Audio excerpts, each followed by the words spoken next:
Tollywood star hero Akkineni Naga Chaitanya, Sai Pallavi జంటగా నటించిన Thandel cinema world wise pan Indian భాషల్లో రిలీజ్ అయింది.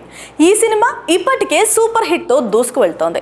ఇక స్టోరీలోకి వెళ్తే మత్స్యకారుల జీవన నేపథ్యం, పాకిస్తాన్ చెరలో బందీలుగా మారడం, ప్రేమ నేపథ్యం, భాష తెలియకుండా పడిన ఇబ్బందులు, అక్కడి నుంచి ఎలా బయటపడ్డారనేదే ఆద్యంతం ఆసక్తిగా అద్భుతంగా మలిచారు దర్శకుడు. అంటే బ్లాక్ కలర్లో ఇండియాలో ఏమి ఉంటుంది, పాకిస్తాన్లో ఏమి ఉంటుంది. దగ్గరకు వస్తే పాకిస్తాన్ జెండా కనపడుతుంది, కొద్ది దూరంలో ఉంది.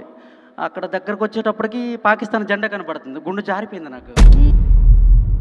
అయితే ఈ మత్స్యకారులు ఎలా బయటపడ్డారనే విషయంలోనే ఓ చర్చ ప్రారంభమైంది. ఆ చర్చే ఈ సినిమాకు రియల్ హీరో వైఎస్ జగన్ అని అంటుంది. అంటే బ్లాక్ కలర్లో ఇండియాలో ఏమి ఉంటుంది, పాకిస్తాన్లో ఏమి ఉంటుంది. దగ్గరకు వస్తే పాకిస్తాన్ జెండా కనపడుతుంది, కొద్ది దూరంలో ఉంది. అక్కడ దగ్గరకు వచ్చేటప్పటికి పాకిస్తాన్ జెండా కనపడుతుంది. గుండె జారిపోయింది నాకు.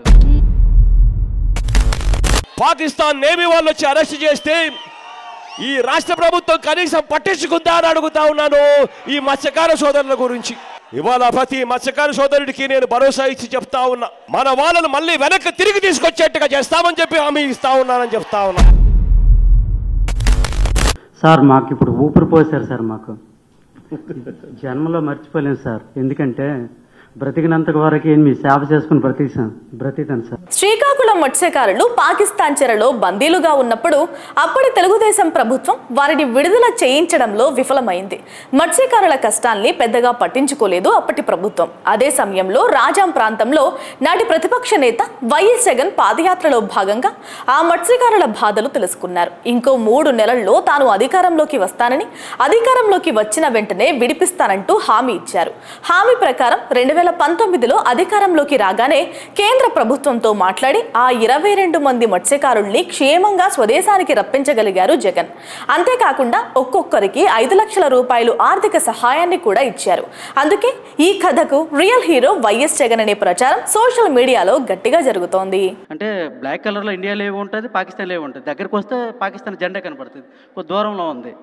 అక్కడ దగ్గరకు వచ్చేటప్పటికి పాకిస్తాన్ జెండా కనపడుతుంది. గుండె జారిపోయింది నాకు. పాకిస్తాన్ నేవీ వాళ్ళు వచ్చి అరెస్ట్ చేస్తే ఈ రాష్ట్ర ప్రభుత్వం కనీసం పట్టించుకుందా అని అడుగుతా ఉన్నాను ఈ మత్స్యకార సోదరుల గురించి. ఇవాళ ప్రతి మత్స్యకార సోదరుడికి నేను భరోసా ఇచ్చి చెప్తా ఉన్నా, మన వాళ్ళను మళ్ళీ వెనక్కి తిరిగి తీసుకొచ్చేట్టుగా చేస్తామని చెప్పి హామీ ఇస్తా ఉన్నానని చెప్తా ఉన్నా. సార్ మాకు ఇప్పుడు ఊపిరి పోసారు సార్. మాకు జన్మలో మర్చిపోలేను సార్. ఎందుకంటే బ్రతికినంత వరకు మీ సేవ చేసుకుని బ్రతికాను సార్. Please subscribe .news.